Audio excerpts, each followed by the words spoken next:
द्या, व्यक्त व्हा, काही लपू नका.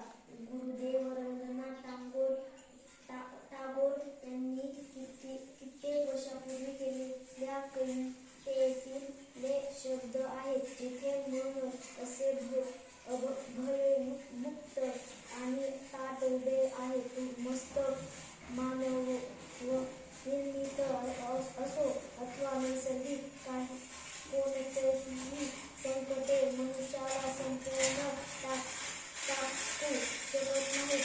एक्झाम वॉरियर या पुस्तकाच्या पहिल्या आवृत्तीनंतर अनेकांनी मला तणाव आणि नैराश्य यांच्यावर चर्चा करण्याचं सुचवले. नैराश्य हा एक चिंतेचा विषय आहे. हे खरेच जगातील सर्वात तरुण, मोठ्या आणि सशक्त लोकसंख्येच्या भारत देशाच्या तरुणांनी स्वस्थ आणि आनंदी राहण्यासाठी नक्कीच प्रयत्न करायला हवेत. शैक्षणिक वातावरणातून आणि पैशाच्या पार्श्वभूमीवर तर नैराश्य दूर करायलाच हवे.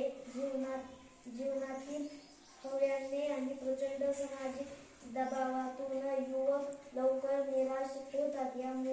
यामुळे उत्साह आणि एकाग्रतेत घट होते, लवकर थकवा येणे, आवडत्या गोष्टीविषयीच नावड निर्माण होणे, चिडचिडेपणा वाढणे, सतत कंटाळा येणे अशा लक्षणे दिसू शकतात. वेळेचं ही लक्षणं ओळखणे आणि त्याच्यावर नियंत्रण ठेवण्यासाठी सर्व